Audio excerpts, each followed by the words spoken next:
Hello friends, आज हम बात करने वाले हैं MCRE 5 OT टेक्नीशियन जिसका रिजल्ट आ चुका है। आप लोग ने इसका रिजल्ट देख लिए होंगे कि रिजल्ट इसका आ गया। इसका वैकेंसी आया था कब? तो जून 2026 को वैकेंसी आया और इसका एग्जाम लिया गया था कब? तो जुलाई में इसका एग्जाम लिया गया। टोटल इसका वैकेंसी कितना था? तो 267 था। ये आप लोग को सबको पता था। अगस्त में क्या हुआ? तो इसका रिजल्ट आ गया। अब इसका जो नेक्स्ट प्रोसेस जो होने वाला है वह सारे प्रोसेस के ऊपर हम लोग बात करेंगे कि आपको बतलाने वाले हैं कि इसका जो चॉइस फिलिंग आप करेंगे, चॉइस फिलिंग का जो स्टेप होगा आपको हम 4 स्टेप में इसको बहुत अच्छे से आपको समझाने वाले। 4 स्टेप को आपको बहुत अच्छे से समझाएंगे और आपको समझना है इसका टोटल जो आपको ये प्रोविजनल जो लिस्ट देखने को मिल रहा है, इसमें जो रोल नंबर वाइज आपको मिला है इसका लिस्ट, इसमें आपको 4284 कैंडिडेट्स का क्या हुआ, इसमें प्रोविजनल लिस्ट में नाम आ रखा है। तो आपको किसको इसको चॉइस फिलिंग भरना है, किसको नहीं भरना है, इन सब को हम लोग इसमें आपको बतलाने वाले हैं। कौन कट ऑफ से पीछे रह गया, उनको क्या इसमें भरना है ना नहीं भरना है, उन सब को हम इसमें बतलाने वाले हैं। तो चलिए वीडियो को शुरू करते हैं बिना लेट किए हुए। आपको 11 नंबर का जो इसका ग्रुप कोड है इसमें आपको दिख रहा होगा, ये आप लोग को सारा को पता होगा कि नीचे स्क्रॉल जब करके आप आते हैं इसका रिजल्ट का जो ये नोटिफिकेशन है, इसको अगर आप PDF को नीचे की तरफ स्क्रॉल करके आते हैं तो सबसे नीचे में आपको 101 नंबर का जो पेज होगा उस पर इंपोर्टेंस लिखा हुआ रहेगा और आप 7 नंबर में जाकर के देख सकते हैं। यहाँ पर आपको मिलेगा चॉइस फिलिंग का जो है इसका डेट, आपको यहाँ पर डेट देखने को मिलेगा कि डेट आपको है आपको 27 अगस्त 2026 से लेकर के 5 सितंबर 2026 के बीच में आपको चॉइस फिलिंग का डेट यहाँ पर दिया जाएगा। आपको 27 से इसका स्टार्ट हो जाएगा। ये डेट आपको याद रखना है कि 27 अगस्त को क्या होगा, ये स्टार्ट हो जाएगा। तो ये आपको डेट इसका प्रॉपर आपको याद रखना है। उस टाइम में आपको जा करके ये करना है। तो इसका प्रोसेस को आपको सारा हम बतलाने वाले हैं कि चॉइस फिलिंग किस तरह से होगा, सीट एलोकेशन किस तरह से होगा, उसको बतलाने वाले डॉक्यूमेंटेशन किस तरह से होगा, जो डॉक्यूमेंट्स का वेरिफिकेशन होता है DV होता है वह भी बतलाएंगे, एंड मेडिकल फिटनेस के बारे में इसमें आपको सारा हम बतलाने वाले। फाइनल जो अपॉइंटमेंट लेटर आने वाला उस तक आपको इसमें हम समझाने वाले। कैटेगरी वाइज किस तरह से आपको सीट अलॉटमेंट करना है, इन सबको हम इसमें बतलाने वाले हैं। तो चलिए हम लोग स्टार्ट करते हैं। इससे पहले आप लोग को हम बतलाए थे, पिछले वीडियो में आपको बतलाए थे कि जो इसका कट ऑफ किस तरह से हम लोग निकाले थे, कट ऑफ के अकॉर्डिंग बतलाए थे। तो इसमें आपको दिखाएंगे कि हम किस तरह से आपको फॉर्म को अप्लाई करना है, चॉइस फिलिंग किस तरह से करना है, उसके ऊपर हम लोग आपको बतलाने वाले हैं। तो चलिए हम लोग स्टार्ट करते हैं। इसका स्टेप 1 से स्टार्ट करते हैं। स्टेप 1 में सबसे पहले आपको क्या करना है, तो लॉगिन करना है एंड इसका क्या है, स्कोर कार्ड डाउनलोड कर लेना। ये आपको बहुत इंपॉर्टेंट है कि आप लोग जब से एग्जाम का फॉर्म फिल किए होंगे तो एग्जाम फॉर्म जो फिल किए होंगे वह भी प्रिंट आउट आपके पास होगा, वह भी रहना आपको जरूरी है। जब डॉक्यूमेंट्स वेरिफिकेशन होता है DV में आपका वह जरूरत पड़ सकता है, तो वह भी आपके पास रहना बहुत जरूरी है। तो पहला स्टेप में आपको क्या करना है, तो लॉगिन करना है। कब इसका लॉगिन करना है, तो आपको जाकर के आपको लॉगिन करके स्कोर कार्ड जो होता है उसको आपको डाउनलोड कर लेना। क्या करना है, स्कोर कार्ड को डाउनलोड कर लेना। Candidates must visit the official जो इसका एम्स का जो पोर्टल है उस पे जाकर के आपको स्कोर कार्ड सबसे पहले डाउनलोड कर लेना। अभी जाकर के आप जैसे ही वीडियो खत्म होगा तो आपको स्कोर कार्ड पहले डाउनलोड कर लेना है। उसके बाद जब 27 अगस्त आएगा उसके बाद आपको क्या होगा, चॉइस फिलिंग्स वाला आपको पोर्टल्स में देखने को मिलेगा। उसका सारा का लिस्ट आपको देखने को मिलने लगेगा, जितना एम्स है सारा का लिस्ट आपको देखने को मिलेगा। उसके बारे में आगे आप बहुत अच्छे से समझेंगे। तो इस वेबसाइट पर जाकर के आप कर सकते हैं लॉगिन यूजिंग है कैंडिडेट्स का जो आपका जो ID और पासवर्ड था उससे आप इसको लॉगिन कर सकते हैं। क्वालिफाइड जो स्टेटस होगा वो आप ग्रुप में जाकर के इसको देख सकते हैं। ये आप लोग को बहुत अच्छे से समझ में आ रहा होगा कि उसमें जाकर के आपको सबसे पहले क्या करना है, तो स्कोर कार्ड को डाउनलोड कर लेना। स्टेप 1 आपको समझ में आ गया। चलिए स्टेप 2 में हम लोग को आप क्या करना है। स्टेप 2 में जो ऑनलाइन इंस्टीट्यूशन जो एलोकेशंस होगा, चॉइस फिलिंग्स का डेट आएगा। अब ये कब से आपको स्टार्ट करना है, तो 27 से ये स्टार्ट होने वाला है। ये कब होगा, तब से स्टार्ट होगा। तो जैसे ही ये स्टार्ट होगा आपको जाकर के वहाँ पर चॉइस फिलिंग्स नहीं कर देना है। आपको वह जैसे ही होगा तो आपको सारा एम्स का लिस्ट देखने को मिलेगा। जब लिस्ट आपको सारा देखने को मिलेगा तो वह लिस्ट में से आपको अब क्या करना है, तो वहाँ पे आपको थोड़ा सा अपना बुद्धि का इस्तेमाल करना पड़ेगा। क्यों, कभी क्या होता है कि जो स्कोर बहुत अच्छा भी करता है वह भी पीछे रह जाता है। तो उसके रीजन क्या है वह भी आपको हम बतलाएंगे कि बहुत अच्छा स्कोर कर रखा है, बहुत अच्छा, वो कट ऑफ से बहुत आगे है, लेकिन कभी कभी क्या होता है अलॉटमेंट नहीं हो पाता। जो पीछे रहता है उसका अलॉट हो जाता है। तो उसके लिए आपको बता रहे हैं कि चॉइस फिलिंग्स बहुत इंपॉर्टेंट है, आपको चॉइस फिलिंग्स बहुत अच्छे से करना है, और किसको करना है किसको नहीं करना वह भी आपको बहुत अच्छे से समझ में आ जाएगा। तो इसका चॉइस जो फिलिंग्स होगा, सबसे पहले क्या करना है, 20 जब 27 को ये खुलेगा, वेबसाइट्स में खुलेगा, आपको लिस्ट दिखेगा। लिस्ट जब दिखेगा तो आपको कुछ नहीं इसमें करना है, उसका लिस्ट को सारा को देख लेना है आपको।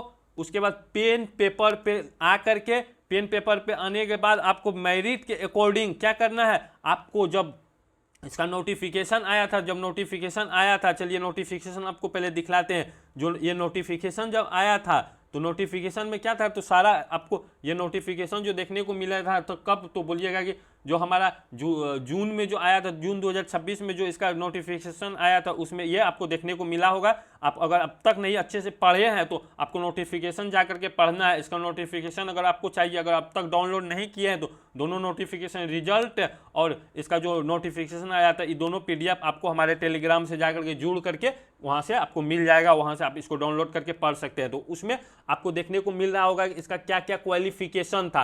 क्वालिफिकेशंस को आपको देखना है कि आप जो है, आप अपने को देखना है कि आप जो है, मान के चलिए ये आप है, ये आप है, आपका क्वालिफिकेशंस क्या है। क्वालिफिकेशंस को पहले आपको देखना है, वह क्वालिफिकेशंस के अकॉर्डिंग कि आप कौन सा एम्स में सूटेबल है, उसका लिस्ट बनाना है। वह लिस्ट आप पहले बना लिए, एक तरफ से आपको करना है, वह लिस्ट आपको रेडी कर लिए। तो आप जैसे कि यहाँ पर देख सकते हैं, आपको भुवनेश्वर का जो ये एम्स है, इसमें क्या है कि कोई भी एक्सपीरियंस नहीं है, यानी कि इसमें फ्रेशर्स जो है, फ्रेशर्स भी इसमें एलिजिबल है। जो फ्रेशर्स भी एलिजिबल है, तो ये भी आपको यहाँ पर लिख लेना है कि एक्सपीरियंस, उसके बाद क्या आप एलिजिबल उसके लिए है या नहीं। अगर यहाँ पर एक्सपीरियंस रहेगा, अगर यहाँ पर एक्सपीरियंस यहाँ पर लिखा हुआ होता है, तो इसमें फ्रेशर्स क्या है, फ्रेशर इसके लिए एलिजिबल नहीं होता। अभी इसके लिए क्या है, फ्रेशर एलिजिबल है। अब मान के चलिए आगे अगर आप यहाँ पर आते हैं तो यहाँ पर क्या लिखा हुआ है, 5 साल का एक्सपीरियंस लिखा हुआ है, लेकिन यहाँ पर आपको एक्सपीरियंस नहीं लिखने को मिल रहा है। तो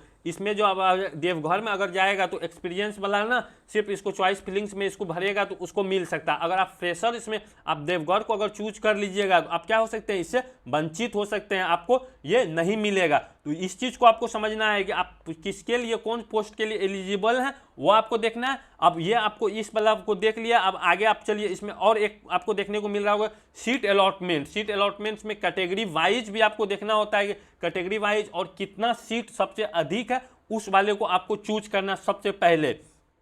चलिए ये भी आपको पहले समझ में आ जाएगा कि अभी आपको बता दे रहे हैं कि सबसे ज़्यादा अगर आप लोग सीट, आप लोग को पता है कि सबसे ज़्यादा सीट किस में था, तो बोलिएगा दिल्ली में है। यानी कि नॉन जो फ्रेशर है, फ्रेशर्स के लिए सबसे अच्छा अपॉर्चुनिटी कहाँ पर था, तो बोलिएगा दिल्ली में सबसे ज़्यादा था। जो न्यू दिल्ली था, न्यू दिल्ली में सबसे अधिक कितना था, तो 65 पोस्ट था। 65 में ये भी आपको देखना है, अगर आप कैटेगरी वाइज हैं, यूआर में आपका कितना सीट है, यूआर का भी आपको मिलाना। आपको पेज कलम पर पहले 27 को आएगा, सारा को देख करके, उसके बाद 27 को आपको पेन कलम ले करके ये आपको पता कर लेना है कि आपके एलिजिबिलिटी के अकॉर्डिंग कौन कौन एम्स सूटेबल है, उसको सबसे पहले आपको चॉइस फिलिंग में उसको सेलेक्ट करना है। आपको ये समझ में आ रहा है या नहीं आ रहा है, तो बोलिएगा आप बहुत अच्छे से समझ में आ रहा है। आपको अच्छे से देखना है और आपको ये कॉन्सेप्ट क्लियर करना है।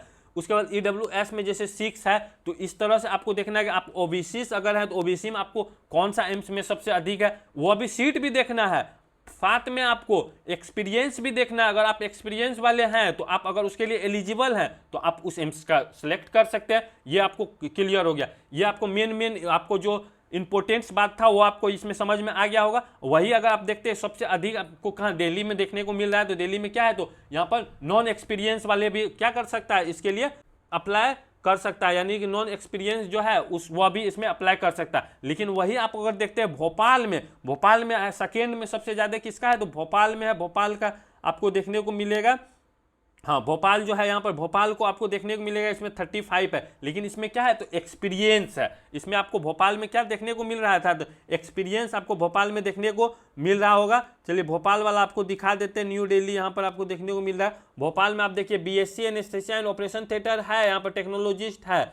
इसमें आपको भोपाल में जो है 2 कंडीशंस था। एक में आपको क्या था, तो एक्सपीरियंस भी था, इसमें नॉट एक्सपीरियंस भी था। तो इसमें भोपाल वाले में आपको दिखला देते हैं, जो यहाँ पर भोपाल है, यहाँ पर आप देख सकते हैं भोपाल का जो है एक्सपीरियंस का जो था 7 लेवल का है, उसमें आपका क्या था 5 लेवल का है, यहाँ पर 5 लेवल है। तो आप इसमें भी अप्लाई, फ्रेशर्स इसमें भी अप्लाई कर सकता है। क्या करेगा, तो यहाँ पर फ्रेशर्स जो है बिना एक्सपीरियंस वाले जो है वह इसमें भी अप्लाई कर सकता है, लेकिन इसमें जो है 7 लेवल का इसमें पे था, तो इसमें एक्सपीरियंस माना गया था। तो ये आपको समझ में आ रहा है ना कि एक्सपीरियंस वाला आपको सारा का लिस्ट रेडी कर लेना। भोपाल में 2 दिया था, एक लेवल 7 था, एक लेवल आपको यहाँ पर लेवल एक आपको कितना यहाँ पर देखने को मिल रहा होगा, तो एक लेवल आपको यहाँ पर 5 देखने को मिल रहा होगा। 5 में क्या था, एक्सपीरियंस का जरूरत नहीं। ये आपको बहुत अच्छे से समझ में अब तक आ रहा होगा। तो चलिए ये आपका फर्स्ट क्लियर, तो सेकंड में अब ये आपको क्लियर हो गया ना कि किस तरह से आपको एम्स को प्रीफर करना है। अब यहाँ पर देखिए, जब यहाँ पर आप जा रहे हैं तो बोल रहा है qualified candidates must submit there preferred, जो एम्स होगा पार्टिसिपेटिंग आपको करना है, इंस्टीट्यूट चूज करना है, ऑनलाइन आपको जाकर के चूज करना है आपको। वो सबसे पहले आपको जैसे ही जाएंगे तो ऑल जो वहां पर लिखा हुआ रहेगा ऑल एम्स जो होगा वह ऑल को आपको पहले सबसे पहले सिलेक्ट कर लेना है। यानी आपको स्टेप 2 में यही सबसे पहले करना है कि सभी जो एम्स का है लिस्ट उसको आपको दिखाई देगा, जैसे ही दिखाई देगा तो आपको क्या करना है, उसका चूज सबसे पहले ये करना है। ये आपको क्लियर है। सिलेक्ट इंस्टीट्यूशंस वेयर ऑन, जो आपका ओटी टेक्नीशियंस है जो इसका वैकेंसी अवेलेबल है, ये आपको अभी समझा दिए किस तरह से हाईएस्ट और लोवेस्ट जो आपको यहाँ पर ऑर्डर्स प्रीफरेंस देखने को मिलेगा वो आपको पहले कर लेना। पेपर पे आपको पहले ये सजा लेना है, बहुत अच्छे से कर लेना है। जैसे कि आप यहाँ पर देख सकते हैं आपका रैंक के अकॉर्डिंग, कैटेगरी के अकॉर्डिंग, एलिजिबिलिटी के अकॉर्डिंग एंड प्रीफरेंस जो ऑर्डर वगैरह होगा आप कैटेगरी के अकॉर्डिंग भी देखना है। आपका कैटेगरी में सबसे ज़्यादा एम्स कौन सा एम्स में सीट अलॉटमेंट है वो आपको पहले देखना है। उसके बाद सबसे ज़्यादा आपको सीट कहाँ पर दिख रहा है वो आपको अलॉटमेंट कर देखना है, ये सब आपको देखना है। तो ये आपको समझ में आ गया। एडवाइस जो इसका सबसे रहेगा ओटी टेक्नीशियंस का जो कैंडिडेट्स होगा फिल करना है। ऑल एलिजिबल जो इंस्टीट्यूशन होगा उसको सबसे पहले आपको क्या करना है, फिल कर लेना है। You chance of seat allocations, आपका चांस क्या हो सकता है, मैक्सिमम हो सकता है, ये आपको ध्यान में रखना है। ये आपको जितने भी कैंडिडेट्स का प्रोविजनल में आया है मैं तो रिकमेंड्स करूंगा कि आप सब उसमें क्या करें, चॉइस फिलिंग्स को भरे। सब क्या करें, चॉइस फिलिंग्स को भरे। जितना का प्रोविजनल में आया है उन सब को हम बोलेंगे चॉइस फिलिंग्स को आप भर सकते हैं। हो सकता है कि जो 300 के आसपास है, मार्क्स 300 के आसपास है, उसको भी आपको चांस हो सकता है। मान के चलिए कि यहाँ पर जनरल का अगर देखेंगे तो 335 का आसपास क्या जा रहा है, इसका कट ऑफ जा रहा है। लेकिन कभी चांस ऐसा भी बन सकता है कि चॉइस फिलिंग्स में 300 को भी मिल सकता है। तो इसीलिए इससे आपको हमेशा ध्यान में रखना है, आपको जाकर के इसका फॉर्म भरना है। और इसका स्टेप जब 2 में देखते हैं तो 4 टिप्स, सबसे बड़ा टिप्स है वो आपको टिप्स को याद रख लेना है कि इसका जो 4 टिप्स है वो आपको चारों टिप्स को पहले ध्यान में रखना है। चलिए चारों टिप्स को पहले आपको बतला देते हैं, उसके बाद हम आगे आपको बढ़ेंगे, स्टेप 3 के तरफ बढ़ेंगे। जो इसका 4 टिप्स है वह टिप्स को आपको याद रखना है कि इसका टिप्सों को आपको याद रख लेना है। तो उसके लिए क्या करेंगे, सबसे पहला जो होगा ना कि आप जो क्या करते हैं कि आदमी कोई भी कैंडिडेट्स होता है सोचता है कि हमारा होम जो स्टेट्स का है एम्स वो हमको सबसे पहले मिल जाए। ये गलती आपको नहीं करना है। वह क्या करना है आपको, वह सबसे बड़ा गलती नहीं करना है। होम जो स्टेट होता है वो आप कहते हैं कि चूज कर लेते हैं वो हमको मिल जाएगा, तो ये गलती आपको नहीं करना है, वह बहुत बड़ा गलती होता है। जैसे मान के चलिए कोई अगर भोपाल से है तो सोचता है हम भोपाल का ही पहले चूज कर लेते हैं। कोई रहता है पटना का तो सोचता है हम पटना का अलॉटमेंट कर लेते, सबसे पहला चूज कर लेते। तो ये गलती आपको नहीं करना है। आपका कोई भी एम्स मिलना चाहिए, आपको बेरोजगार से अच्छा है कि आपको कहीं भी एम्स मिले, ये आपको ध्यान में रखना है। एंड सेकेंड में आपको ये ध्यान में रखना है कि जो चूज करेंगे तो ऑल जो एम्स है वो आपको चूज कर लेना है। यानी कि जब भी आप चूज करेंगे, इसका चूज आप करेंगे तो ऑल जो एम्स है, ऑल एम्स भले को पहले आपको चूज कर लेना है, वह भला आपको सबसे पहले चूज कर लेना है। एंड आपको जो अदर हॉस्पिटल है, जिस तरह से उसमें सफदरगंज दिया हुआ है और अदर जो हॉस्पिटल्स है वह हॉस्पिटल्स को भी आपको चूज कर लेना है। ये आपको क्लियर हो गया। थर्ड में आपको क्या करना है, तो थर्ड में सबसे इंपॉर्टेंस आपको बता दिए कि इसका जो आपको कैटेगरी वाइज है, कैटेगरी वाइज आपको देखना है। कैटेगरी वाइज आपको सबसे देखना है कि यूआर में आपका कितना सीट अलॉटमेंट कर रहा है, कौन सा एम्स हो रहा है, ये आपको देखना है। ये बहुत इंपॉर्टेंस है। एंड अगर आप लोग 4 में आते हैं इसका अगर 4 टिप्स में आप जाते हैं तो 4 टिप्स में ये है कि आपको 3 टीयर्स में देखना है कि जो आप बोले ना कि ड्रीम, जैसे कि आपका है कि ड्रीम एम्स है, अगर ड्रीम एम्स है तो ड्रीम एम्स आप ज़्यादा से ज़्यादा जो आपका ड्रीम एम्स है उसमें से आप ज़्यादा से ज़्यादा कितना 2 से 3 एम्स को ही सेलेक्ट करें। ये आपको नहीं करना है ड्रीम एम्स के चक्कर में आपका जो एम्स मिलने लायक होगा वह भी आप उससे वंचित हो सकते हैं। तो ये आपको ध्यान में रखना है, ये सबसे इम्पोर्टेंट है।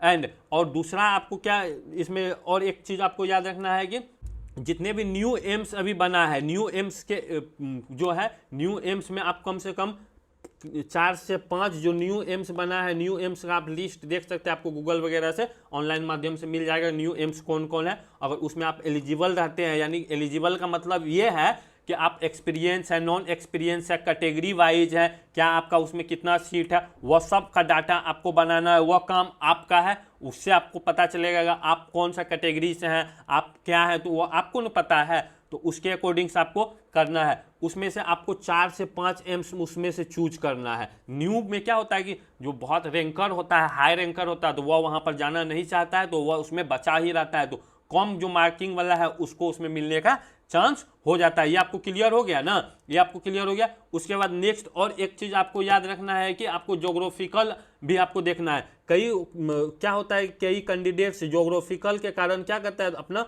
फॉर्म को नहीं भरता है, यानी ज्योग्राफिकली जो आपका होता है, ज्योग्राफिकली होता है कि हम यहाँ पर जाना नहीं चाहते हैं। मान के चलिए जैसे गुवाहाटी हो गया, गुवाहाटी में आदमी सोचता है हम नहीं जाए, जैसे तरह से कल्याणी एम्स हो गया, वह भी चाहता है कि हम वहाँ पर नहीं जाए। तो इस चीज़ को आपको अवॉइड नहीं करना है। आपको जो ज्योग्राफिकल लग रहा है कि टफ है, वहाँ पर कैंडिडेट्स कम क्या कर रहा है, चूज कर रहा है, तो वह आपको जाकर के चूज कर लेना है। वह भी आपको 5 से 6 वहाँ भी जाकर के चूज कर लेना है। ये आपको समझ में आ गया, इस तरह से आपको चूज करना है। ये बहुत अच्छे से आपको समझ में आ गया होगा कि इस तरह से आपको चूज करना है।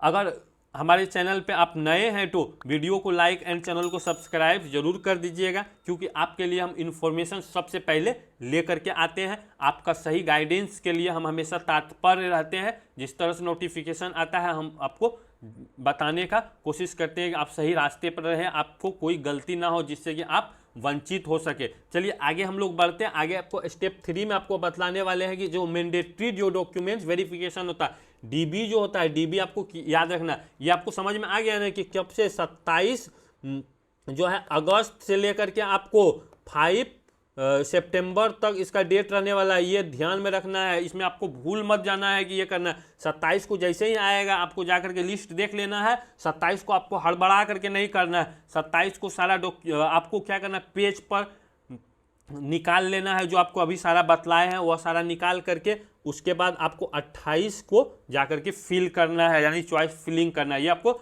समझ में आ गया। अब चलिए मैंडेटरी जो इसका डॉक्यूमेंट जो चाहिए, जो इसका वेरिफिकेशन में चाहिए, वह सबसे इंपॉर्टेंट है। यहाँ पर प्रिपेयर क्या करना है, original documents along with self attach जो फोटो कॉपीज होता है वह करना है। यानी इसका जो जितने भी आपको डॉक्यूमेंट्स इसमें है सारा का आपको ओरिजिनल रखना है।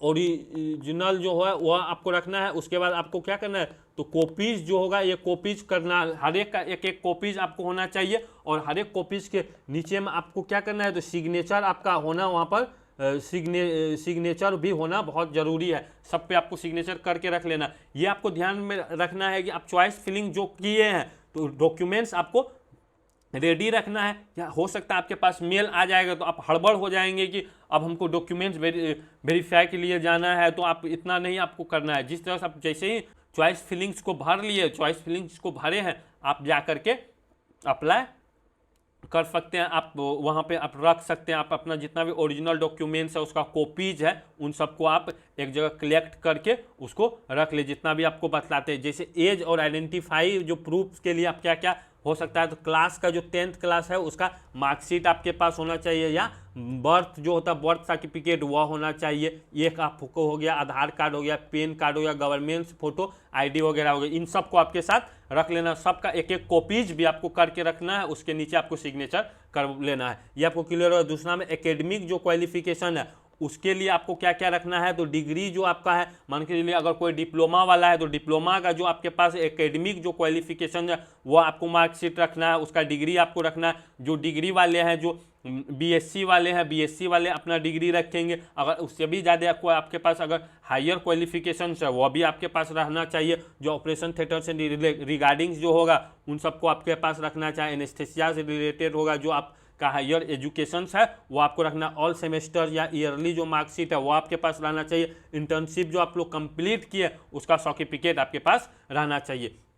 उसके बाद आपको एक्सपीरियंस, जिसके पास एक्सपीरियंस है, एक्सपीरियंस का सर्टिफिकेट्स होना बहुत ज़रूरी है। उसके बाद रजिस्ट्रेशन, अभी आपका जो पैरामेडिकल जो एलाइड हेल्थ साइंस का है इसका रजिस्ट्रेशन का कुछ क्वायरीज वगैरह आ रहा है तो ये आप लोग देख लेंगे। इसमें आपके पास अगर है तो आप कर सकते हैं। एक्सपीरियंस सर्टिफिकेट मैंडेटरी है, अगर आप एक्सपीरियंस वाले में पोस्ट के लिए भर रहे हैं तो एक्सपीरियंस सर्टिफिकेट आपके पास होना बहुत ज़रूरी है। स्टेट पैरामेडिकल काउंसिल हो गया, ये सारा बोर्ड बन चुका है, कहीं कहीं स्टार्ट भी हो गया और कहीं नहीं भी हुआ है, तो आपके पास ये अगर है रजिस्ट्रेशन तो वह भी आपके पास रहना चाहिए। उसके बाद कैटेगरी वाइज अगर आप लोग जैसे भरते हैं, जैसे कि OBC हो गया, उसके बाद SC ST हो गया, जैसे ST हो गया, SC हो गया, EWS हो गया, इन सब के लिए जनरल का तो नहीं पता है, उसका तो आपका या कैटेगरी वाइज का सर्टिफिकेट्स का उतना मैंने नहीं है।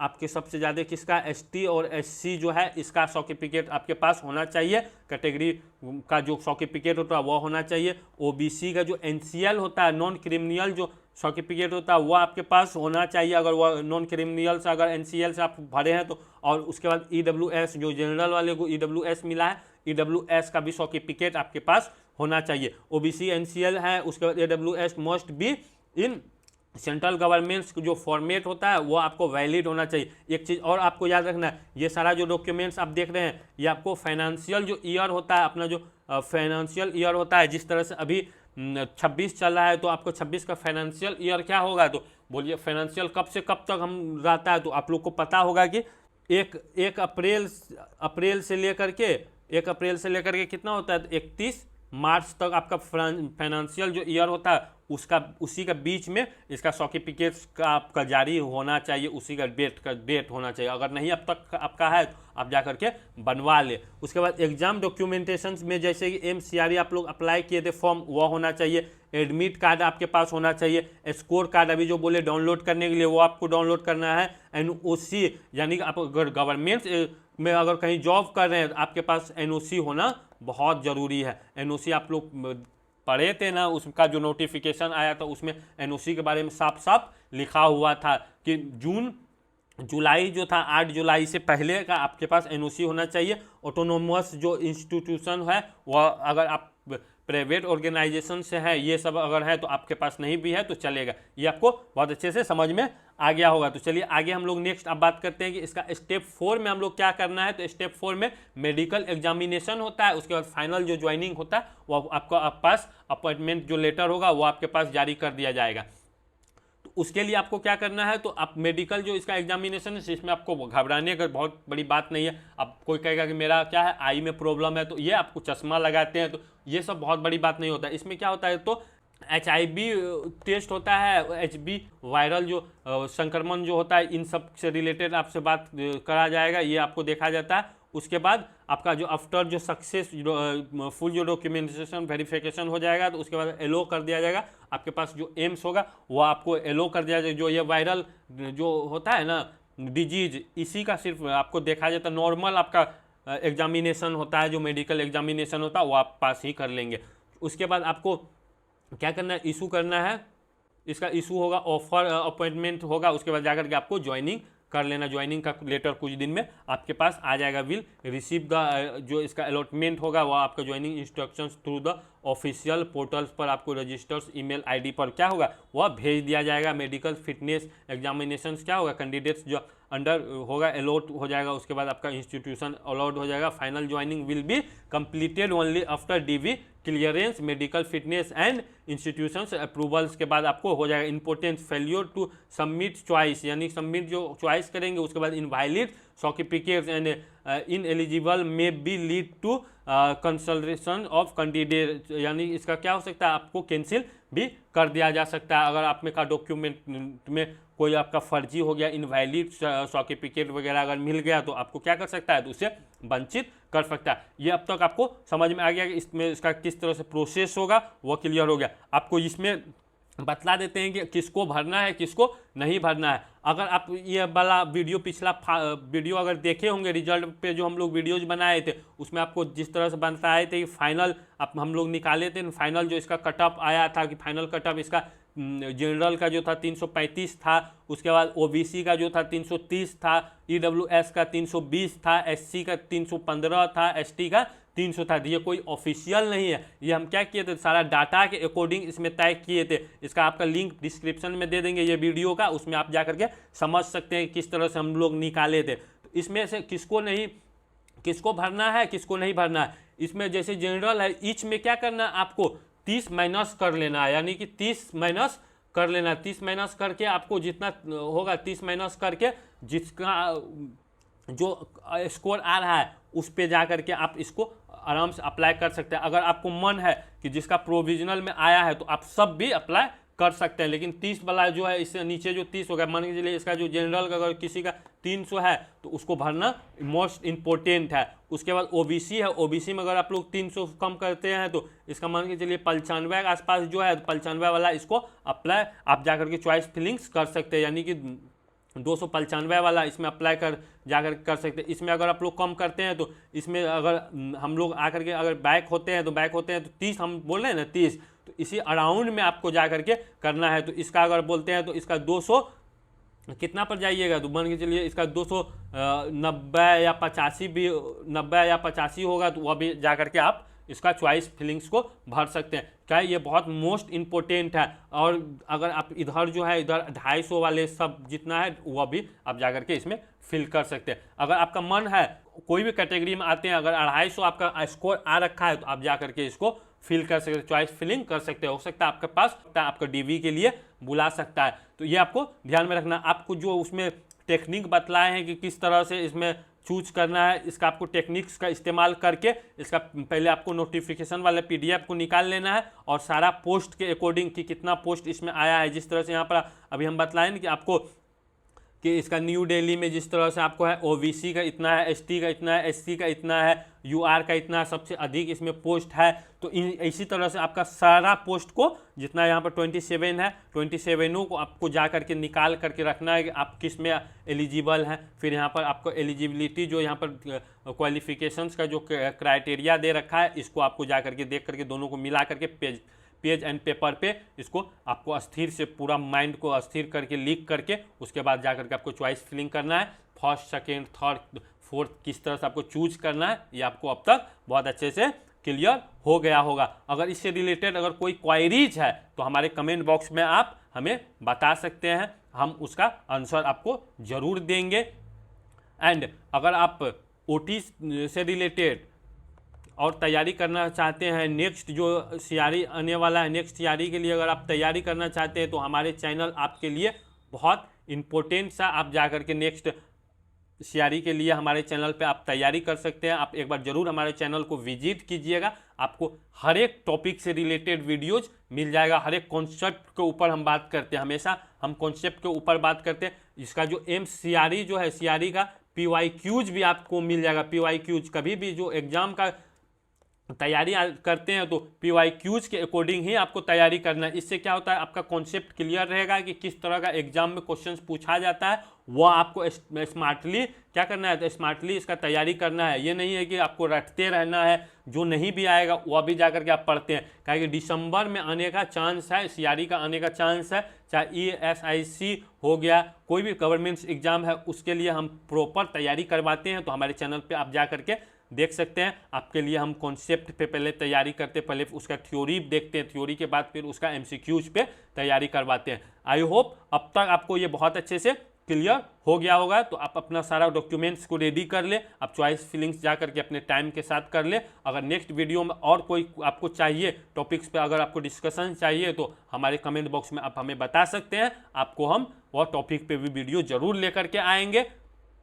अगर हमारे चैनल पे आप नए हैं तो वीडियो को लाइक एंड चैनल को सब्सक्राइब जरूर कर दीजिएगा, साथ ही बेल आइकन को भी प्रेस कर दीजिएगा, इससे कि जो भी वीडियो हम अपलोड करें वे आपके पास सबसे पहले पहुंच सके। एंड हमारे टेलीग्राम चैनल से भी आप जुड़ सकते हैं, वहां आपको सारा नोट्स मिलता है, उसका पीडीएफ मिलता है, सबका पीडीएफ आपको वहां पर देखने को मिलेगा। तब तक पढ़ते रहे, प्रैक्टिस करते रहे। Thank you for watching.